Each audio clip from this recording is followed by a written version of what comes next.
All right, hello, Las Vegas. Hello, Las Vegas. I know y'all have been to a live taping. My California people, y'all have been to some show in LA where you've had to we don't have an audience prop, but y'all know when to clap, when to get loud, when to get excited, okay? So I'm gonna let my LA folks lead the charge on this because they've sat in on a lot of live shows. Well, my name is Areva Martin, and I am just so elated to be here, so happy to be spending time in Nevada. I am on a 7-state Battleground Tour. I started it in Phoenix and Tempe, Arizona. We were there 2 nights ago, both knocking doors, canvassing, talking to voters, and we did an amazing event at a restaurant owned by an African-American couple, a woman by the name of Rosa. Her husband is Jason. They opened this restaurant about 6 months ago. We had a packed house. We had Macy Gray on the stage, and we just had a phenomenal time. So in each state, doing something a little different. Coming to Nevada, I really, really wanted to talk to young African-American, young Latino men. So what better place to do that than to talk to them where they are? And that's a barbershop, or in this case, a barber school. So I was asking around friends that live here, who is the man in this town when it comes to cutting hair and owning and running a barber shop or a barber school? And everyone kept saying, you gotta meet Marcus, you gotta meet Marcus, you gotta meet Marcus. So Marcus Allen, let's give him a round of applause. He is the owner of this amazing school. He told me he was the second African-American man in the state of Nevada to open a barber school. He now owns the school plus four barber salons. So in our book, he is a super successful entrepreneur, business owner. So we're grateful that he opened his doors to allow us to be in his barbershop today so that we can meet all of you and have this conversation. Such a critical time. Everyone knows we are about 21 days away from what some people are calling the most consequential election of our time. And as many people that are fired up, and many people have already cast their vote in Georgia. They had their open voting on Tuesday. Over 300,000 people voted on the first day in the state of Georgia. And today, by 11:30, already 80,000 people had voted, and they anticipate breaking some record in over 500,000 people voting. So that tells us there's a lot of momentum out there. People are really excited. But what we also know is that there are a lot of voters, potential voters, that have not made up their minds. People that are on the fence, people who are saying they may not vote at all. And a lot of those undecided voters happen to be people of color. They happen to be younger voters. So this tour is all about going to all of the battleground states, meeting voters where they are, talking to voters, connecting with them, trying to debunk a lot of the disinformation that has been fed to minority voters in particularly, answering questions, having my friends like Shannon Nash and other experts come out to support so that we can make sure people have good and accurate information. Because what we know is that when people know more about the issues, when they get the facts, they're much, much more likely to vote, to get involved, to be engaged. So that's what this whole tour is about. We are taping because during COVID, I started this show called The Special Report to do the same thing, to debunk a lot of the misinformation and disinformation around the coronavirus. And I did the show for about 2 years, won 2 Telly Awards, an Anthem Award for public service and outreach. And so as this election, yes, that's an applause line. The LA people are a little slow. Like the disinformation that was circulating in our community around the coronavirus, I started to notice an uptick in the disinformation around this election. So it was time to dust off the special report and put it on the road and come out and talk to voters. Because if you live in a state like California that votes blue reliably in every election, they say we live in a bubble, that we are not in touch with voters in the rest of the country. Now, I'm a girl from St. Louis, Missouri. So I grew up in the Midwest, so I don't think I live in that California bubble, but I'm testing it out. That's why I'm on the road, to make sure that I'm still in touch with voters and people across this country. So I will tell you, Cedric, We were out canvassing both yesterday and today, meeting voters, knocking on doors, meeting actual voters in different neighborhoods in Las Vegas. And we'll talk a lot about what we learned from those voters throughout this program. But this is meant to be an interactive discussion. I'm so glad we have students from Masterpiece Barber College here, because you all are the ones we really want to talk to. A lot has happened in the last couple of days around the election. So we're gonna just jump right in. I'm gonna introduce our illustrious panel for this evening. This is Marcus Allen to my left. As I said, he's an entrepreneur, he's a businessman, he's a philanthropist, he's a community leader. He has such an interesting backstory. We're gonna learn a lot about Marcus, but I'm so grateful for his, not just what he does around teaching young people and middle-aged people and whatever age people the skill of becoming a barber and giving them something they can do to earn not just a living, but a really good living, but just the work that he does in this community. I've learned so much about him. So grateful to be in conversation with him. Next to him is Cedric Crear, and Cedric is a city council member right here in Las Vegas for Ward 5. And important to have our elected officials in these conversations because they also have their fingers on the pulse of voters. They talk to voters all the time. So grateful that Cedric is joining us. And you can't have a conversation about voters, particularly minority voters, without talking to a pastor. So Pastor Kelcey West is here. He is the senior pastor at Nehemiah Ministries Christian Church. So thank you, Pastor Kelcey. All right, so let's give our panelists a round of applause.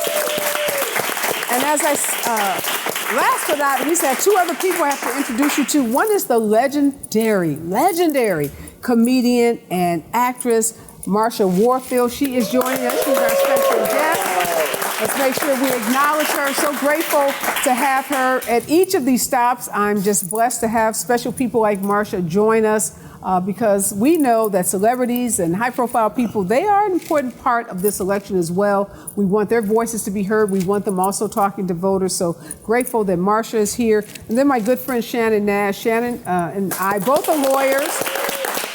But Shannon did something I didn't do. She's also a CPA. She's a certified public accountant. And I invited Shannon to come because so much about this election centers around the economy. So many questions around the economy and economics and which of the candidates is better on the economy. So I wanted to make sure that I had an expert. I studied economics as an undergraduate, but she does economics for a living. So I wanted to make sure I had someone that could really help us understand what is going on in the economy and what we all need to be thinking about in this election. So with that, we're going to get started. All right, Marcus, starting with you. A lot of talk recently about this economic plan, economic opportunity plan, 9-page plan rolled out by Vice President Harris on Monday, targeting male voters, offering opportunities for male voters, particularly African-American male voters. VP Harris went around the country, she said, for about a year and a half, meeting with black men, listening to them. And she said what she learned was that black men wanted more investments so that they could have higher paying jobs, they could create more wealth, and they could increase their wages. So you are a business owner. I'm sure you've heard about the plan. What do you think about it? What parts of it do you like? What do you wish it had that it doesn't have? Well, the plan for black men, I truly believe, it's just not just black men. Well, we'll talk about black men, we'll go to other, but overall with the black man, it's back in the day, us as black men, we was the breadwinner. We was the one bringing home the bread. And now when we came with women want to be just as equal and do the same, and then us men we feel like we kind of like fell off and the woman pretty much took over. So now they coming back into that part. Well, what about the black man? What you gonna do for us as a black man? Because now we done fell off a little bit, and we not bringing home the money that we normally bring. My wife is bringing home more money than I'm bringing, or my girl, or my live-in, or my mate is bringing in more than I'm bringing in. We need to do something about that. And so the plan is she really addressed it with that we not only forgot about you, but we reinventing that wheel that you guys will actually be the breadwinner to bring that home, and then like some of my students were speaking on, they was talking about they want to know about home buying homes, first time buyers. So these we talking to first-time buyers right here. And there's a lot of first-time buyers because a lot of people live in apartments now. We got used to living in apartments. We don't want our own backyard, our own front yard, but somebody do want their own front yard, backyard. So that right there putting in place that the man can actually afford to do it along with the woman too. Now we're not leaving the woman out, but able to afford to do it together, that they can have an equally matching, equal yoke to actually afford a house, to be the first-time buyer, to get that discount or the tax break that they would give for buying a house, or the incentive they would give for the house, would be great for the black man. All right, great points. And Cedric, I'll ask you, because you talk to a lot of voters, you represent Ward 5 here in Las Vegas. Are you hearing home ownership, economic issues? Are those the issues that you hear from your constituents that are motivating them, particularly in this election? Well, of course. I think that I represent an area called Ward 5, which is half of downtown, the historic West Side, where black people can only live and congregate before 1960, before the Moulin Rouge Agreement took place, which desegregated Las Vegas. I have a very rural area of Las Vegas as well. And people, I believe, want to work. In our ward, 15% unemployment when I walked in the door 6 years ago. One of the main tenets of my tenure as councilperson has said we need to get people ready, trained, prepared to go to work. We need to get people ready for jobs of the future, which are jobs of now, actually. How do you get people in those high-paying, entry-level jobs that provides a living wage, a good living wage for them, provides good benefits for them? I'm a firm believer you give a person a good job, it changes their life, it changes their family's life, and it changes their community's lives. And so, yes, it is vitally important. And if you look at all the work that the Biden-Harris administration has done in their tenure, they've set records. You know, I know that when you go to the supermarket, things have been high. We've had some challenges. Inflation has been high, but inflation is coming down. You know, if you look at Jerome Powell, our Fed chair, just recently lowered interest rates by 50 basis points, meaning he thought it was going to be 25 basis points, but he lowered 50 basis points. Out of his mouth, he said that the economy is solid. If you look at the stock market, S&P had its all-time record high this past week. The administration had 25, 30 months of straight GDP growth of over 4%, which has never happened in our country before. So all tenants are saying that the economy is moving forward in the right direction, that what they have done, the president's infrastructure bill, the work that he has done to get infused work into our community is working. People are working, unemployment is low. And I think that people need to really look at that. I am so glad that you are here, number one, in our battleground state, to get the truth out. Because like you, during COVID, I felt that one of my responsibilities was to get the facts out. Right? Every week we sent out a newsletter, talked about the facts. And there's so much rhetoric. There's so many different means for people to go and access information nowadays. And you don't know what's right, what's wrong. It's great to get information out that's factual. And I hope that people will look at the facts.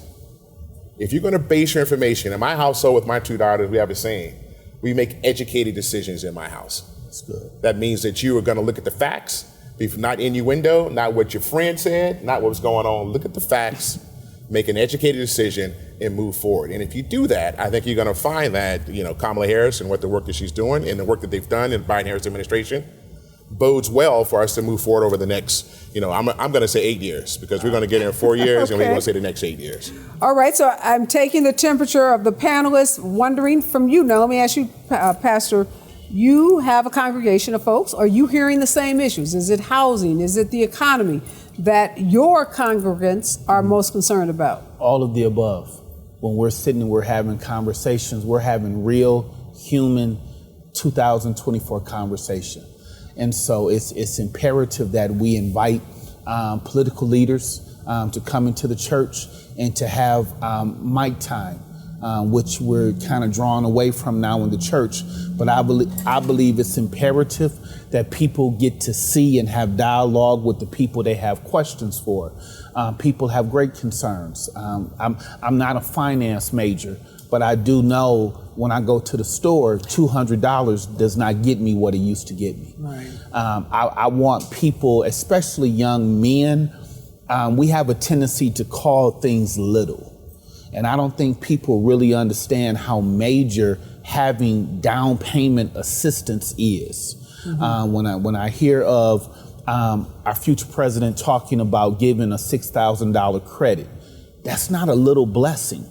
That's a huge boost to help you start a family. Right. And so it's the concerns are there, and people just, they really need the facts. So I want to do a little poll, just by show of hands.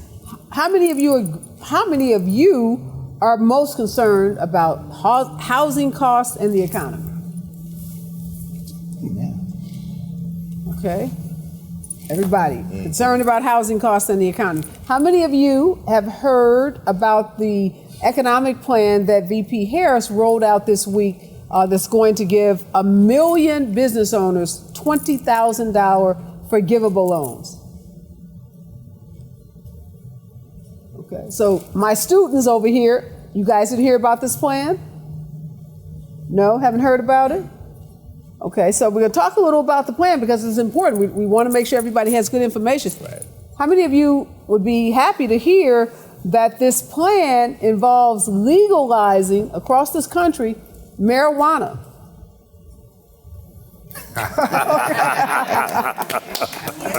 That's right. All right, students, you all don't care too much already about got it? here in Nevada. Okay, it's already in Nevada. You already have legalized marijuana. Well, some states don't. That's some right. states, recreational marijuana is not It's still legal. legal federally. It's not illegal. It's not legal federally, as you Right, know. it's not legal federally, but some states have passed laws that make recreational marijuana legal.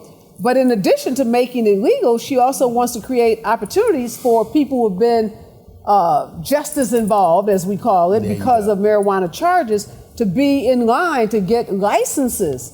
Like, you guys know anybody has a dispensary, own a dispensary? Yes. So they want to make sure that people who've maybe gone to jail or in any way been impacted by the criminal justice system because of a marijuana charge, that those people have an opportunity to apply for and get those licenses so they can start businesses.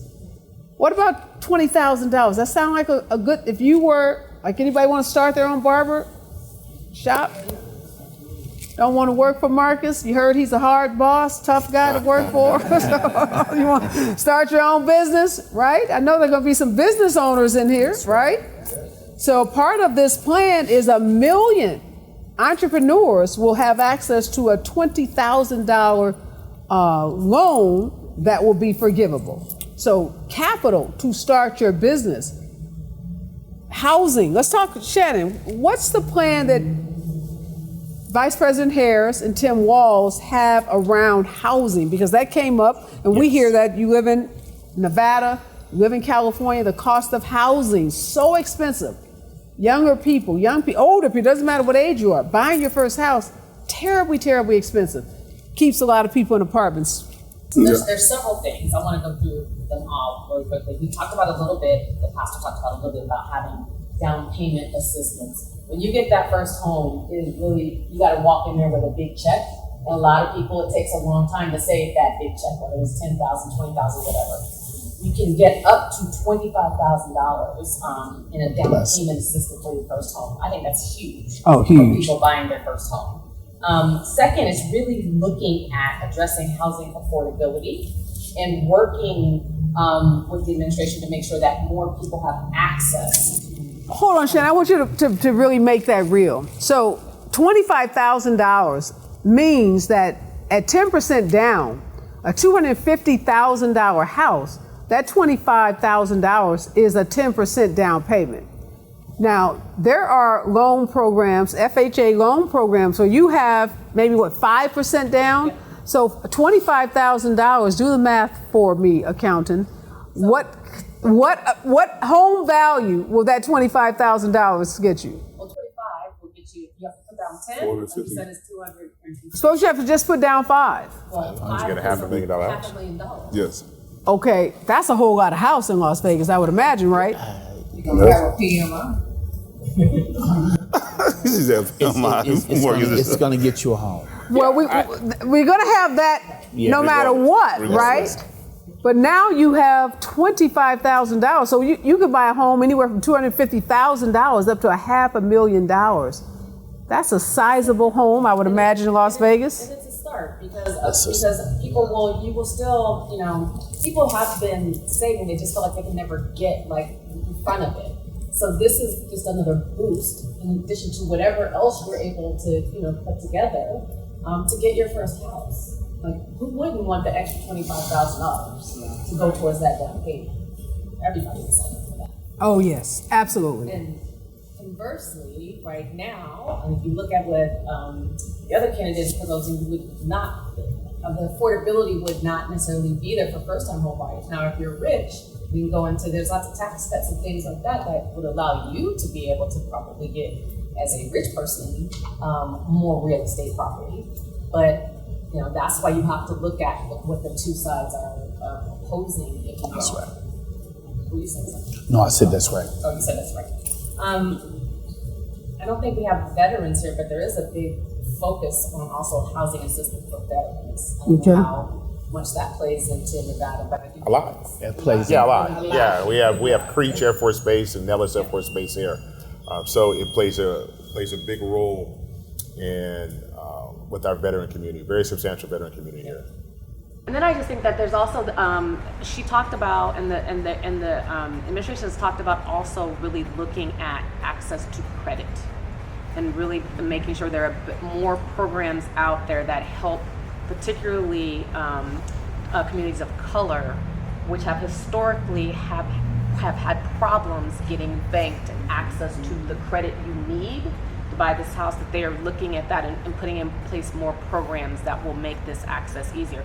Everybody, I'm going to ask you guys. I mean, credit. How many of you have had issues where you've gone to do something like, oh, your credit score is too low, we can't help you out? Right.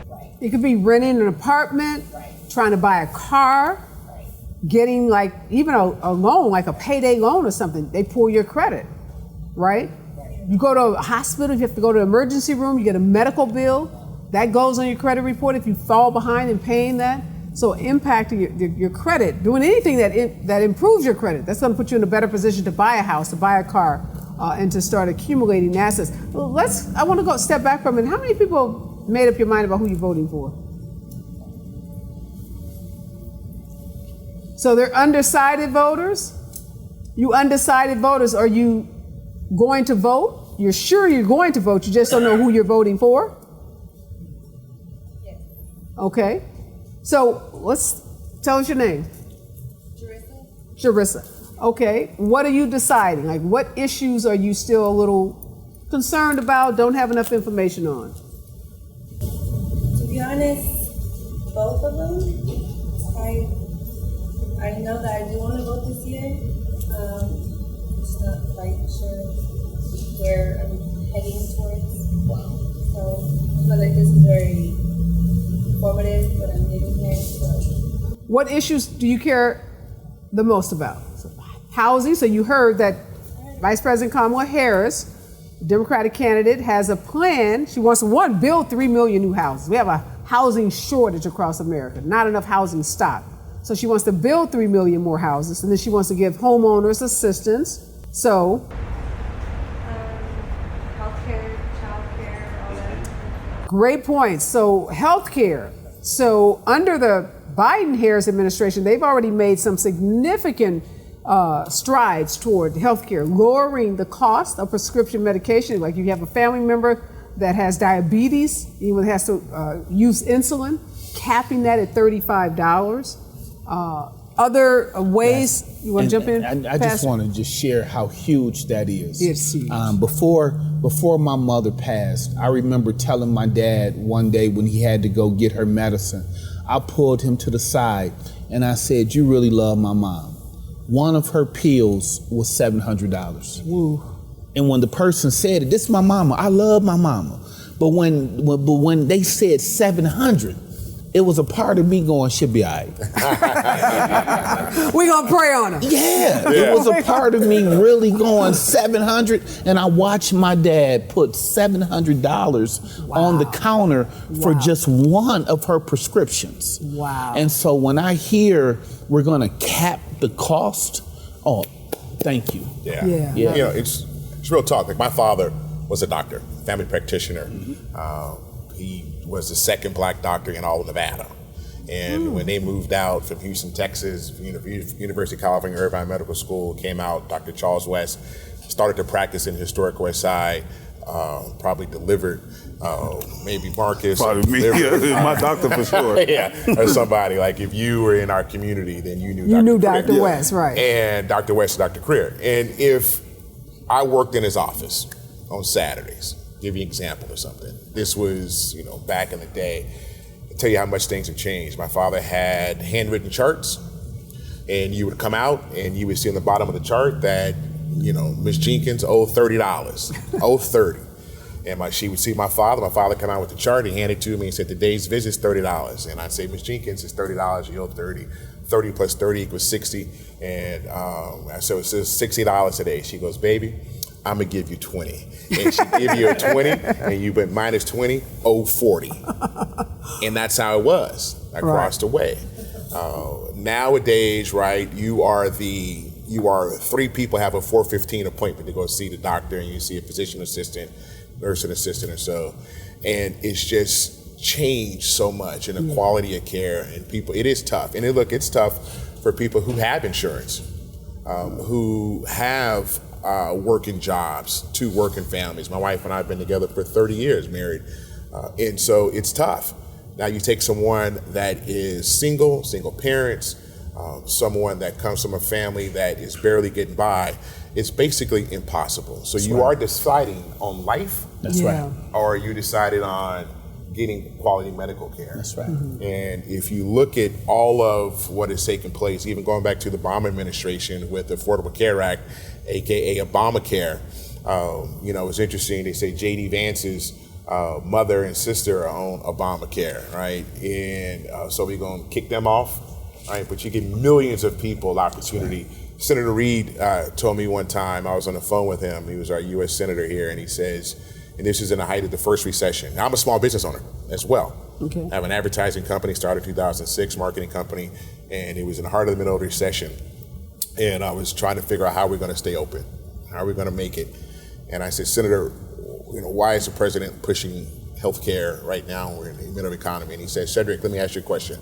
When is a good time to get every American health care?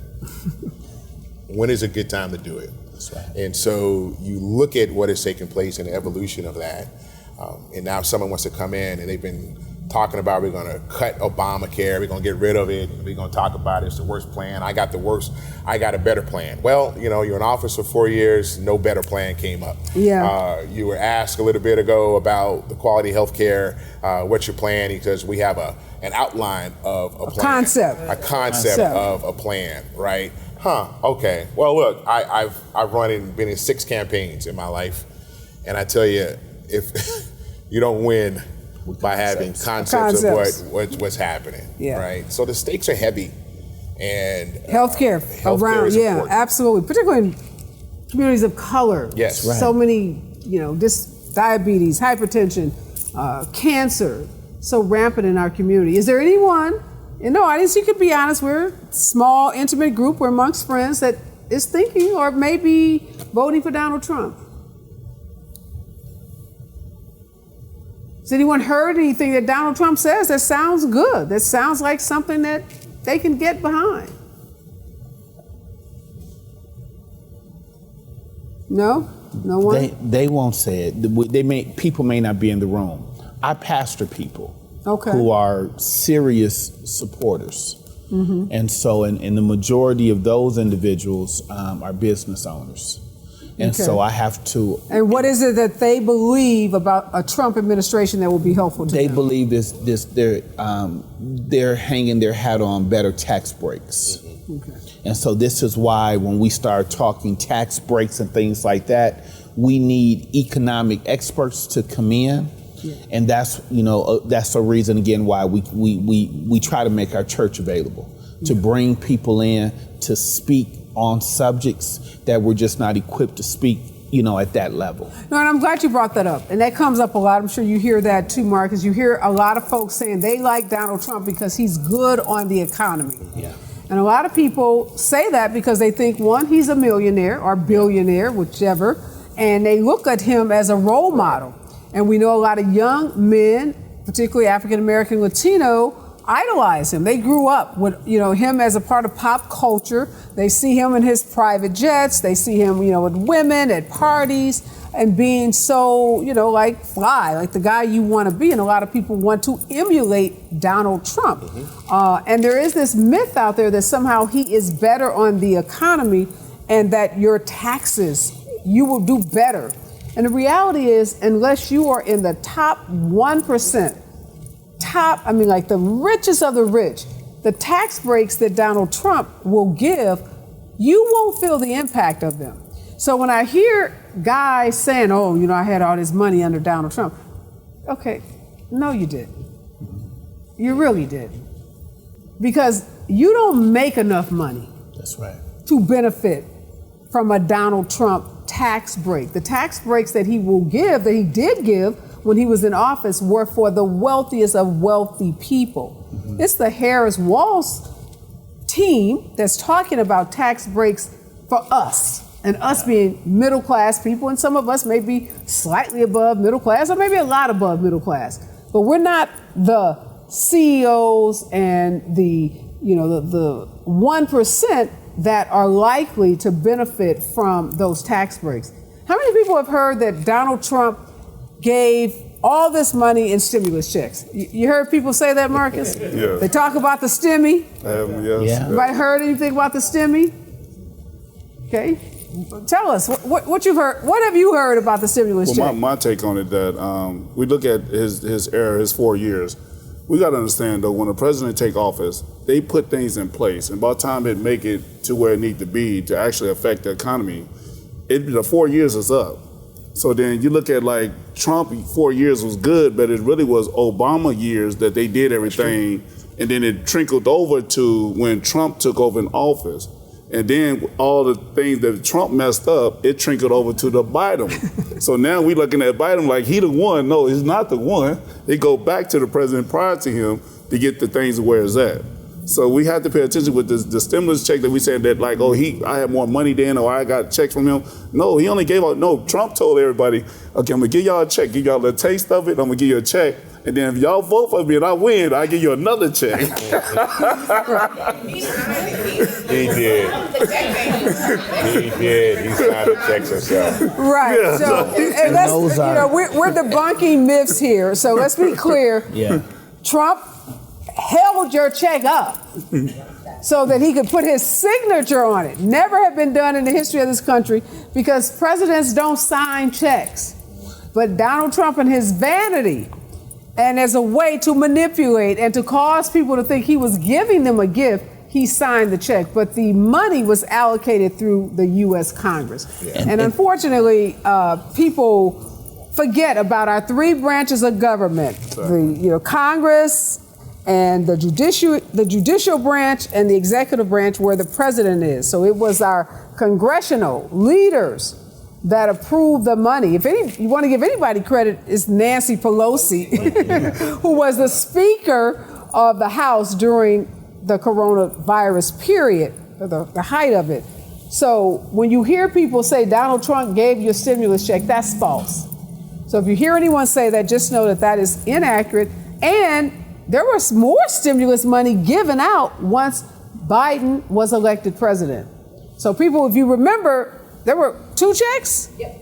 So there was one when Trump was in office, and then Biden came in office and said, we need to further stimulate this economy. We got to put more money in this economy. So there was a second check. Didn't have his name on it. That's right. But it happened under his watch. So the rappers that want to tell you about the stimmy and Donald Trump, that's a lie. Y'all heard the term fake news. That's fake news. So that's one of the things that we hear often about. Mm-hmm. So I want to talk about criminal justice too, because I think young people, we know young people, a lot of you may have been out marching when they have high profile shootings of Black men or Latino men. So you may have joined some marches. So we talk a lot about, we had, after George Floyd was murdered, a lot of focus on criminal justice. And a lot of people credit Donald Trump for pardoning some high profile rappers when he was in office. Anybody know who got out of jail today? Big Meech. Okay, yeah. Tell us. Because of the pastor. Okay, tell us, Pastor. Because he watched Stars. Yeah. but also. Does anybody know anybody who got out of jail? Yeah. Tell us. Big Meech. Yeah, if you are familiar with the BMF series, yes. He was released on today. Yeah. And For those who don't know who Big Meech is, tell us. He was a very popular street entrepreneur in Detroit for a period of time in Detroit Is and that code for drug dealing, in Pastor? the Atlanta area. He was That's a segue. Okay. he majored in science. He was a scientist. Yes, he brought back manufacturing Economist, jobs. finance Yes, guy, yes. science. Okay, he did a little with a everything. minor in foreign affairs. Okay. Well, I think I'm about the only criminal that's up here, and I can speak up on that. I mean, I'm a two-time recovering felon. That I was a felon in the state of Nevada, and I was a felon. I say was. That means That's past was. tense. Okay, All so right. state of Louisiana. So I think the major thing I got pardoned for both of them. What I did, I don't hype what I did because I was young and that's all I knew what to do. But now I know better, so that's why I'm here trying to save my youth and say help out with my community. But the thing is, and the biggest growing thing, and we got to bring this up. I want to lead us because the number one thing that us as brothers, as black men, is talking about the things that she have done that she gonna lock the black man up, but she didn't lock black men up. But I go back and I like to hear them when they say it because let's get to the real truth of it. Now, first of all, legislator, they make a bill come into law by the governor actually signing it. So you got some lawmakers got together and created this, and they say it's targeted black individuals for this bill, right? So this bill is targeting black individuals. She have nothing to do with it. It's legislators who elected officials get together and make this bill. When the bill passed, it come into law. Now, these group of people made the law. Then you have the governor actually signs it into law. Okay? Now you have that, and then you have the criminal, which is us or whoever it might be, that breaks the law. See, all these faults before we get to somebody else. Right. Now, when we break the law, it takes an officer to catch us breaking the law. That means we got caught. That's right. Right? So we got caught. Now we get put in jail. Now the process starts. Now somebody had to prosecute us. So now that's what her job come in. After everybody else did this, she doing her job. Come to prosecute. This better than Schoolhouse Rock. And then get the evidence. The police collected the evidence. I'm just a bill. But we're not even through. We're not even through. So now she prosecute them. So now the police and the detective come with the evidence, and then she prosecute them with what they said that this individual did, this black man. Now, when she do her part, then the judge step in. The judge gives the time. That's right. So we You blame. forgot about the jury. The jury. Okay, we say the jury, and then the judge say, okay, well now you're gonna do 5 to 10 years, 15, 20 years. She never put nobody in jail. She just did her job. They want to say she locked up black men. How could you lock up a black man by prosecuting him? You didn't go back to where the black man broke the crime. He should have never broke the crime. He should have did the time, do the time, or break the law. Or break the law. He do neither one of them. We'll never be in this situation. And then, Marcus, sometimes you try to find some programs to help rehabilitate them. Yeah, but you got one that wasn't eligible for it, and all of a sudden he speaks against everything, and what happened? Well, thank you for laying that out so clearly. You are absolutely correct. And yes, it's Schoolhouse Rock on the law. Angelique was sent. Angelique, who's joining us from Los Angeles too, she was sent some kind of article or something that's online that said Kamala Harris ruined this lady's life when she arrested her. Yeah, that was on a TV commercial too. Okay, Yeah. and so. You know, if you just see it real quickly, you may say, wow, she arrested this lady. This is a black lady saying she ruined her life. And this woman saying why she could never vote for her. And I said, Angelique, prosecutors don't arrest nobody. Yeah. They don't arrest people. Police arrest people. Prosecutors make decisions about prosecuting the crime. And sometimes they're mandatory. They have to. Other times they have discretion. But they don't go out and arrest people. But this is the lie, again, that she ruined this lady's life by arresting her. So important. And Shannon, you lived in San Francisco. Were you in San Francisco when Kamala Harris was a district attorney? No, I wasn't. Okay, you weren't there. So, yes, you can. Another lawyer from Los Angeles. I was a prosecutor in Los Angeles the same time she was a prosecutor in San Francisco. During that time, I did misdemeanors for the city of LA. She did felonies. The people The voters voted in the 3-strike law. That's right. That took away in California, not just San California. Francisco, right? And so that took away a lot of discretion, both by prosecutors and particularly the judges that entered the sentences, because there were mandatory minimums. So, like you said, is that the police arrest, do the investigation, they bring in, and if the charges are there, her duty is to the state of California, the people of the state of California, to uphold the laws of the state of California. That's what she did. And again, what you have is the lack, during her time, there was a certain lack of discretion, because if somebody already had a criminal record of 2 felonies or whatever, then that pizza that they stole that was worth more than, cell phones. This cell phone, somebody take this cell phone, because of the value of this phone, it falls into the land of being a felony theft. You steal a phone. And then you have to get that third strike. And then you get that third strike. Yes. And the prosecutors didn't have a lot of discretion. And now, in the state of California, we realized that was too punitive. We were sending people to jail literally for a pizza for 20 years. I actually was involved in the case trying to get someone out of jail during that period because they did just that. They stole a pizza. They were hungry. They were homeless. And they got that third strike. And we fought to get them released early, and we were successful in doing that. California realized that law cost us so much money. We were locking people up for 10, 20, 30 years, spending hundreds of thousands, millions of dollars, keeping them incarcerated. So then we voted and we did away. We decided as voters that we didn't want the 3 strikes law, and so it's was no longer the law. Now there's some ballot initiatives in this election cycle that may bring back some of those punitive measures that we saw in our criminal justice system. But what I wanted to also talk about is police. Anybody have a friend or know anybody that's ever been abused by a police officer? Okay. See a case on TV, somebody got shot, somebody been abused by the police, and the police didn't get prosecuted.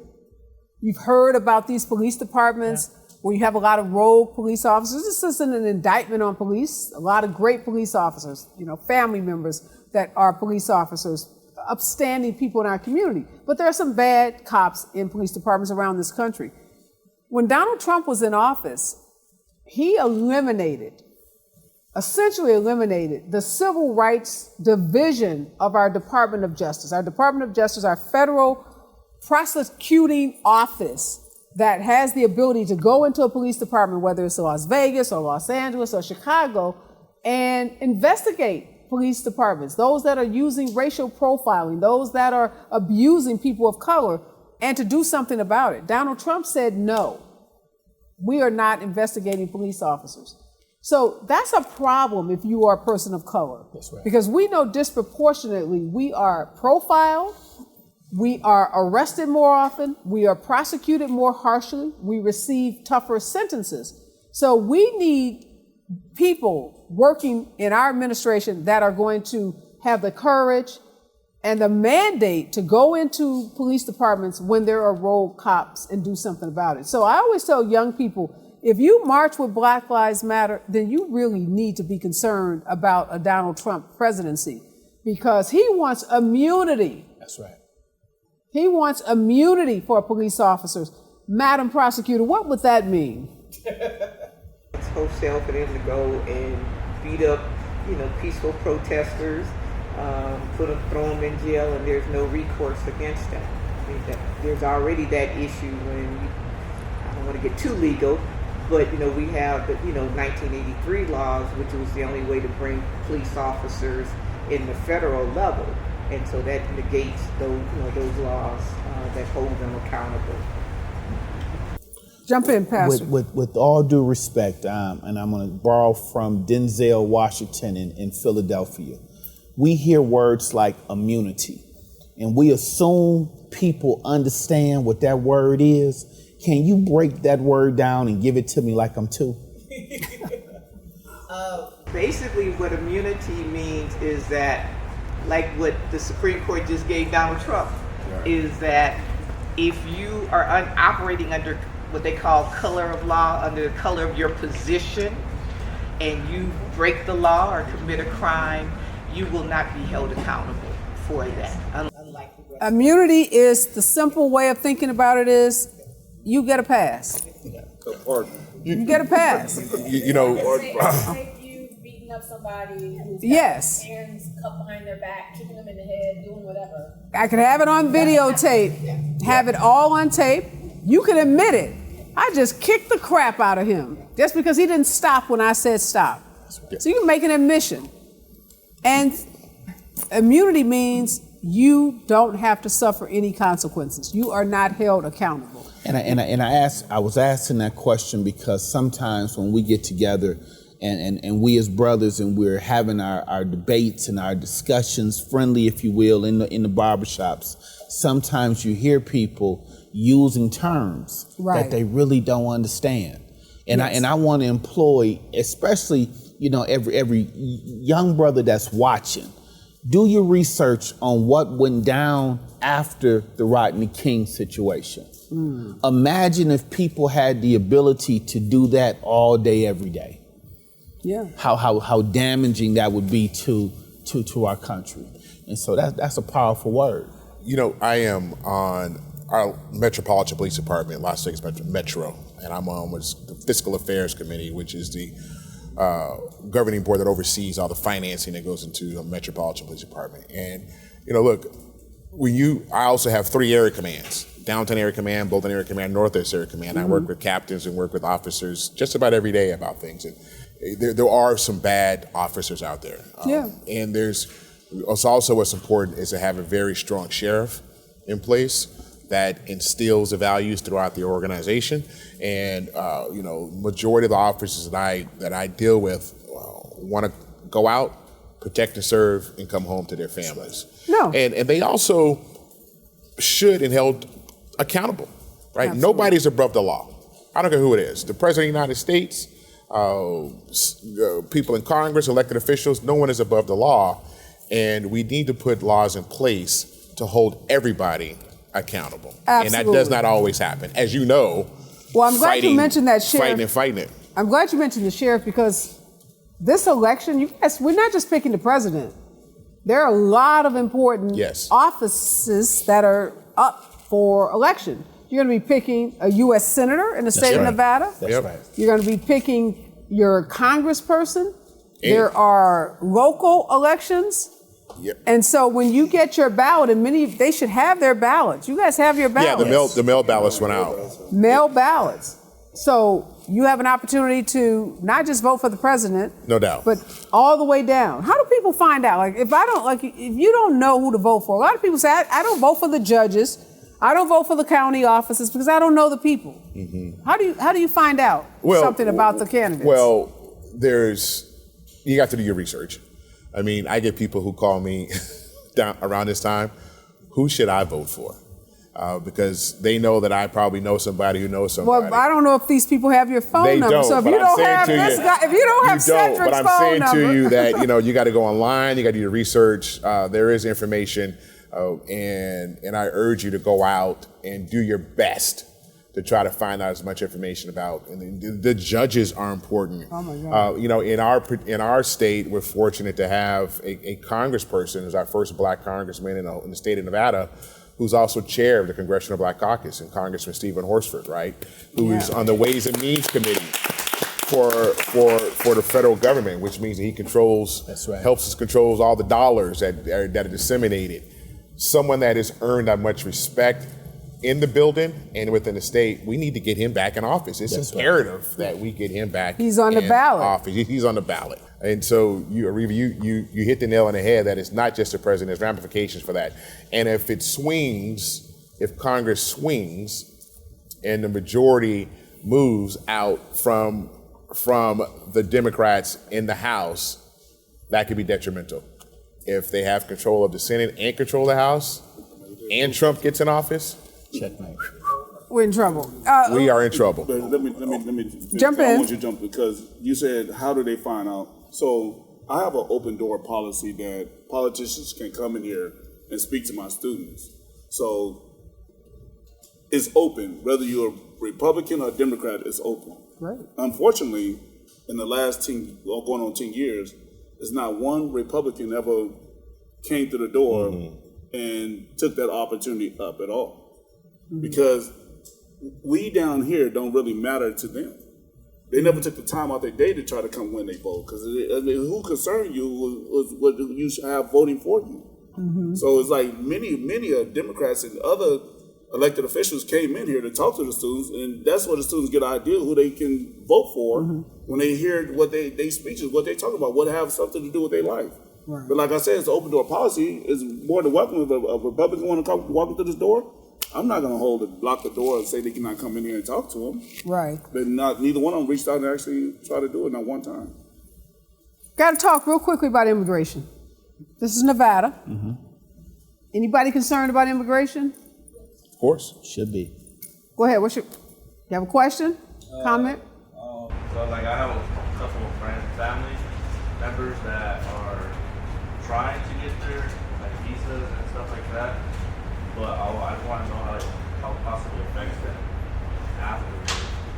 Yeah, so one thing Donald Trump has said, I don't know if you guys have been following this, but he wants to do what's called mass deportation. That's right. So Sweeps. your relatives that don't have legal status could literally be picked up. He hasn't told us how he's going to do it because he doesn't lay out plans. Concept. But imagine, immigration knocking on your family members' doors, being pushed into a bus or somehow, and being forced to leave the only city or state maybe that they've lived in. So that's really important that people understand. The Biden-Harris administration has been working to make it easier for people that have been in this country for long periods of time to get their legal status.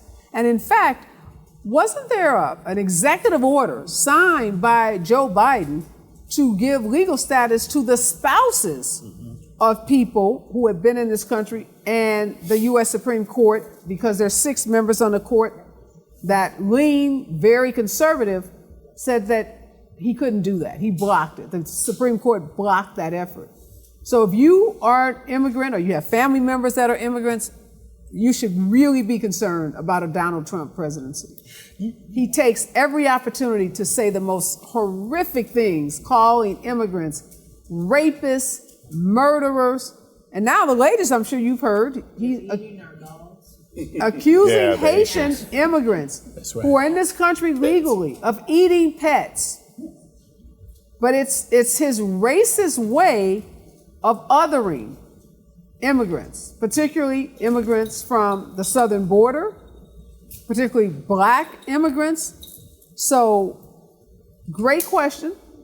Your relatives have a much better chance of gaining their legal status under a Biden or under the Biden-Harris administration and a Harris-Walz administration. Yeah, I want to say, beyond that, you have to look at Donald Trump's Agenda 47 and Project 2025. Because between those two sets of policies, not only is he talking about mass deportation, rounding up in mass deportation, he's also talking about stripping naturalized citizens of that citizenship. So even if you've become a citizen under Donald Trump's policies, he's looking to take that away. And not to fearmonger, because we can go back to World War II and the Japanese internments. When they talk about mass deportation and taking people, they're not going to say, are you a U.S. citizen? Are you not? They're going to look at you, and based on the color of your skin, the accent that you may have when you speak, and they're going to just round you up and put you in, lock you up, and then you're like saying, well, wait a minute, I'm a citizen. That's the plan, and particularly under Stephen Miller. So it's not just Trump. Right. It's the folks that wrote Project 2025. How many have heard of Project 2025? Okay, great, a fair number. It is a 900-page document written by a couple hundred people, most of whom have worked for Donald Trump, and it's designed to pretty much undo our current government, the Constitution the Constitution that governs our country, to undo it, to eliminate things like the Department of Education, to make it more difficult even for those who are naturalized citizens to have the rights as citizens. If you are a woman, should be very, very concerned about Donald Trump and Project 2025. So barbershop, I gotta ask you this. Do men talk about abortion rights and women's reproductive freedom and rights in the barber chair? That's one thing that's been one of the big topics, is that government should never, ever tell a woman what to do with her body. You never, yes. People have said it before, you can't tell a woman when they can make one, so you can't tell a woman when they can have abortion. You just can't do these things right here. You just can't do it. A man or a woman, you can't tell a human what to do with their body. That's their body. It's one of them. Our very esteemed vice president, when she was a U.S. senator, she was drilling, I think one of the candidates for Supreme Court, and she says, tell me a law that controls what a man does with his body. That's right. And basically, she said, I'll wait. Because there wasn't one. So it's only women that the government tries to control. And a lot of people say they don't believe in abortion because they're Christians. And that's fine. You can be a Christian and your beliefs are your beliefs. But your beliefs shouldn't govern what your neighbor does or what somebody down the street or across the country does. And if you live in a state where you can't get health care, because abortion is literally health care, you shouldn't have to drive or get on an airplane. And we know, again, if you are a low-income family, you don't have the money. You don't have the resources to get to California or get to a state that makes abortion care and health care available for women. So are men talking about this in the barber chairs? Yes, most definitely. I think it always should be left up option and left up to a woman what she want to do. And that's one of the things they did agree with on that, is because, like you say, they never told a man what to do. We didn't tell a man that they cut it off, or you want to never have a kid again. So why would you tell a woman, hey, you cannot do this or do that with your body? All right. So yeah, it's been the one topic. They most definitely they agree with that part for sure. It's deeper than abortion. It's also all the people with the unintended consequences that they didn't realize, is that it impacts people who are trying to have kids and cannot, and have to go through in vitro. The law, the way that the structure is broad enough to cover everything. So you went in, you froze some embryos, and they're saying, oh, you can't use those. So now you can't have your baby. Okay, anybody use birth control or ever use birth control? All right, be honest about that. Okay, I love it. If you don't, you should be, unless you want to have kids. That's right. So it doesn't stop at abortion. The same people that want to control your body also want to control what you do in the bedroom. They want to control what your family looks like. Anybody in interracial marriage, anybody wants to date someone that's, a different race. These same people, they want to define what a family is. And a family to them is a white person particularly, but a man and a woman and children, and that's it. Anybody have any gay friends? Yeah. All right. You believe they should be able to love who they love, marry who they want to marry? Well, this Project 2025 will make that pretty much impossible. That's right. So there are so many rights that are at stake in this election. Let's take a few questions before we wrap up. Anybody want to have a comment, a question? Any of my undecided voters, have you heard enough? Anything you haven't heard about? We talked about the economy. We talked about health care. Talked about criminal justice. Go ahead, sir. My thing is absurd.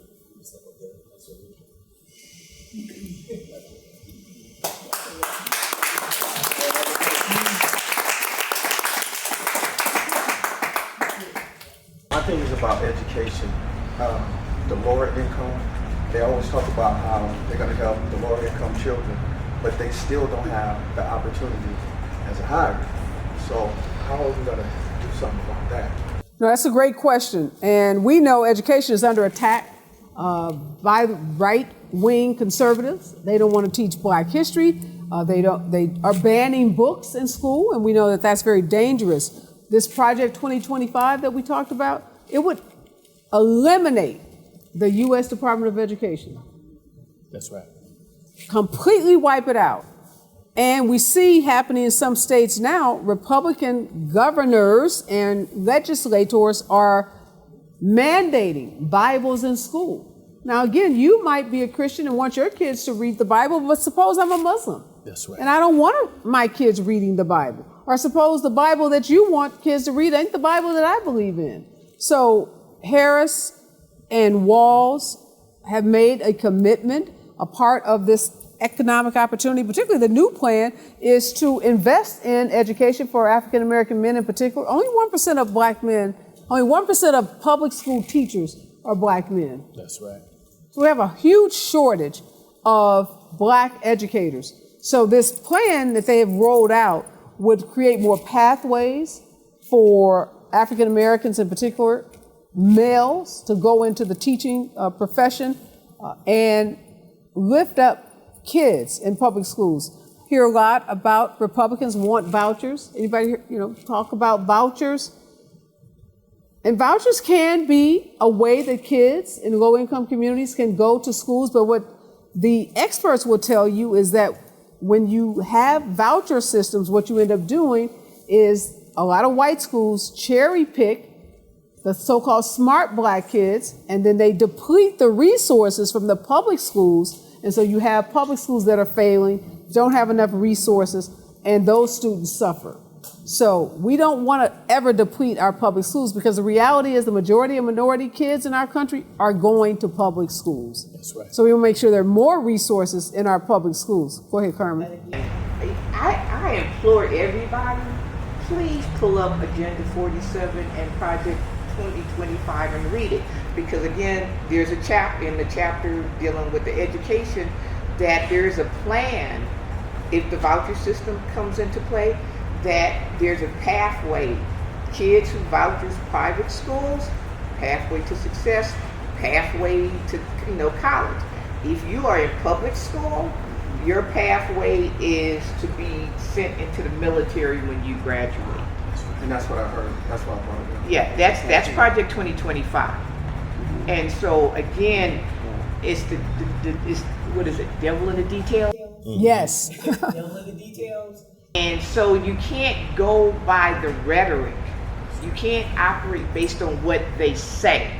You must look at what they do, or more importantly, what they have put in writing, because they already have that whole roadmap of what they plan to do once they get back in power.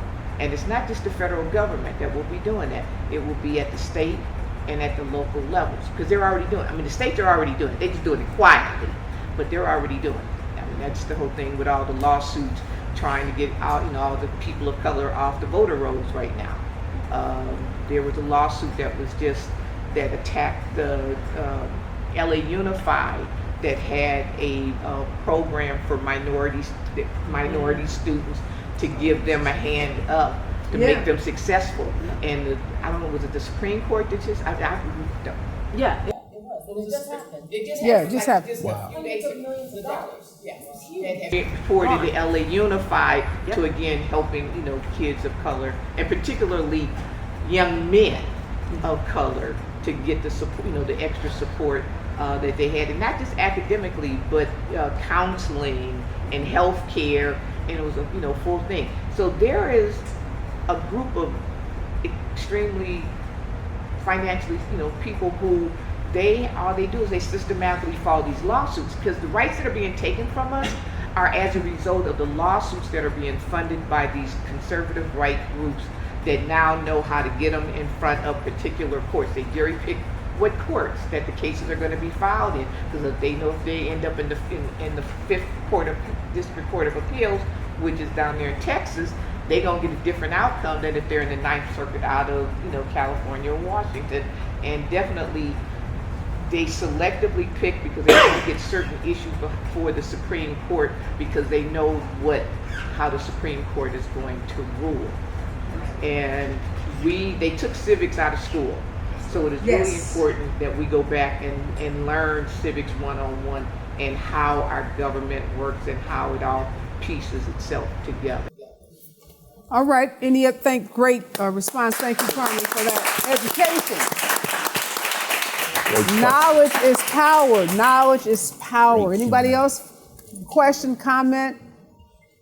Don't want to leave here saying you didn't get your questions answered. Go ahead. Yes, please. Thank you. Okay. Well, I actually have a question for both for the panelists, and I also have a question for you guys. So I'll start with you.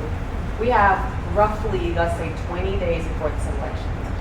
What will it take for your friends and family members to go out and vote? What is it going to take?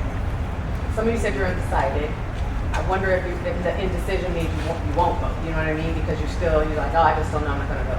What do you think it will take to get people to go out and actually vote?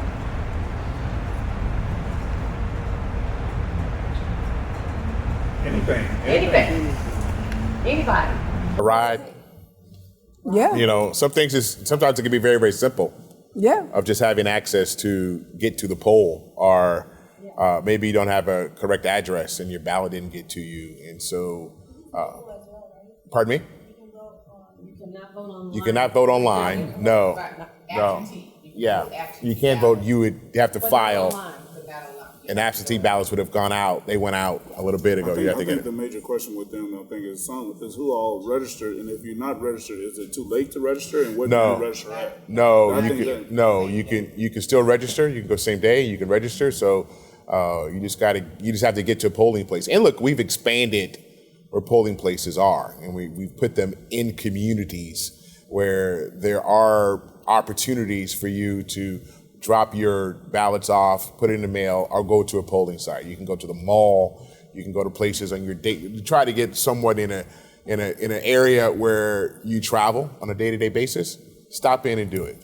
And what I want to say to you guys is, you may not want to tell the world what your plan is for voting, but you have such a great resource here, and your instructor, Marcus, he is here to answer your questions. So if you want to have a private one-on-one with him and ask him a question that you didn't want to ask tonight, please take advantage of this. This is an incredible resource. And what we know about voting is people are much more likely to vote when they talk to a friend, someone that they trust. You tune out the ads, you tune out all the billboards that you see on the roads. But if you talk to someone like Marcus that you guys trust, because obviously you're here, you're at his school, you believe it's a good school, you believe you're going to have a good career as a result of being here, take advantage of this and say, hey, I got to ask you a question about this voting thing. Like, where do I go? How do I sign up? Here's my ballot. What do you recommend? And then if you say you did it, and then you go tell a friend, and then tell a friend, like in Phoenix, someone said, find 5 people.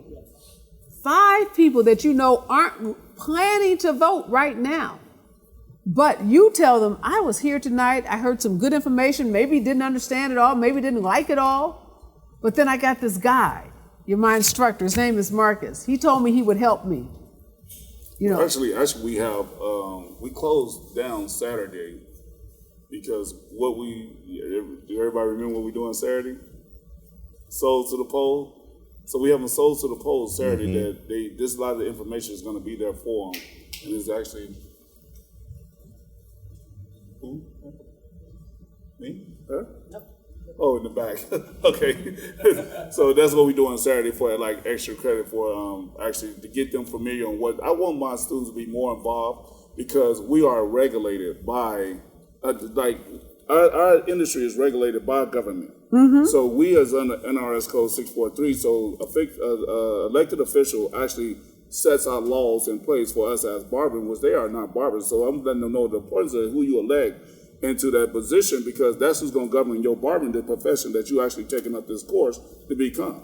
Right, that's so important. You guys got to get licensed by the state of Nevada. So understanding the lawmakers and the laws are so important, even to your profession and your career. I just want to also, before we go, Marcus talked about the profession of barbers. I learned tonight, y'all non-barbers, did y'all know that barbers can make $100,000+ cutting hair? Yeah. Okay, where have I been? I don't know. I don't know what I'm stuck on $10 haircuts. Obviously, there are no more $10 haircuts. There are not. There are not. I'm hearing there are $100 grooming services that happen in barber shops, and barbers are making $400, $600 a day. $2,000+ a week. So these are really good paying professions, not just jobs. You're like your own independent contractor. You are your own business owner, even if you rent a booth in a barber shop. Totally right. You are a business owner. So you guys are going into a profession where you are going to be Marcus. Y'all gonna make more money than Marcus, right? Yes. Okay. Yes. That's the goal. Each generation does better. Because Marcus has been lifting as he climbs, and he wants all of you all to do better than he even did. So you're gonna have a lot of money. So all of this information and who's in office is gonna be really important to you. That's right. Y'all gonna be the next ballers in this town. When we come back, it's gonna be like y'all's name up on this school. So that's why we're here talking to you. They'll save you a little something, Marcus. But this is why this is so important. So there's some numbers. We have some cards we're gonna pass out, and he's doing Souls to the Polls on Saturday. So you're gonna have an opportunity to learn more. We just want everybody to be engaged. This is such an important election. We're not here to tell you who to vote for. We just want to make sure you have the right information so that you can make an informed choice, and then you can activate your family members, your friends, and tell them to vote, because it's so, so important. Again, I want to give a big shout out to my panel, Pastor, Cedric, Marcus, Shannon. Thank you, Carmen, for all your input. Marsha, Warfield. Marsha, you've been quiet. Got to give you. Nobody asked me now. Okay, I'm going to ask you something. Okay. All right. What you thinking about this election? What do you want people to know? Well, I think a lot of stuff. I think a lot of things, but mainly, I think that so much is interconnected when you're talking about education and the vouchers. And if people don't understand that the whole voucher system was brought into the conversation as a backlash to integration, school integration. And in the South, they did not want that. So they formed white citizens councils and these organizations to come up with a way to circumvent that. And the way they did it, we have private schools and vouchers, and we can take our kids out of the system and just leave the system for the poor kids and teach them how to be consumers and just to be workers. So that you're born into a class of people, that your place in society, this is why he says black jobs and brown jobs, because you were born into the system we created by taking our kids out and putting them on that fast track through higher education and putting the other kids into where, when I was in high school, career day at my high school was military representatives and out from Chicago, so, and a guy from Spiegel. That was it. And so if you know the history, a lot of this stuff makes a lot more sense, and you can understand why the word voucher has been nuanced and all of the negative taken out, and so it makes sense. It seems logical. Right. But when you understand what the purpose is, and that they've been laying these foundations since 1965 to circumvent all of these different progress and make America great again. And I talk about it in my act. I'm like, when you say make America great again, we get concerned because we don't know exactly what time period you're talking about. And so it seems to me that Project 2025 wants to take us back to 1855 and undo everything, the progress that it's made, and make America white again. And so to just put it in layman's terms, you know, I'm not a lawyer, I'm not an economist, I'm not none of that. I'm a stand-up comedian, and I talk about the way it looks to me. And I think we have to remember, as we talk about elevated black men, we have to not forget women. Women can't be sacrificed because we're starting from a lower position anyway. That's right. So we can't be sacrificed for the needs of black men and the whole breadwinner kind of concept. We have to have equality in those kinds of laws. I think we have a much better chance with one candidate than the other. And then to take it completely out of politics and just to the bottom line, one candidate is sane and one of them is a lunatic. And so don't vote for the lunatic. It's real simple. All right. What a great way to wrap this up. Don't vote for the lunatic. Everybody in agreement? Don't vote for the lunatic. All right, y'all been great, Las Vegas. Nevada, key battleground state. We can win this election, and it will go through Nevada. It So will. keep that in mind. Your votes are so important. Your votes are more important than our votes in California and so many other states. There's 7 states that are going to decide this presidential election, and Nevada is one of them. All right, y'all. Thank you. Let's Thank do you. it. Let's All do right. it.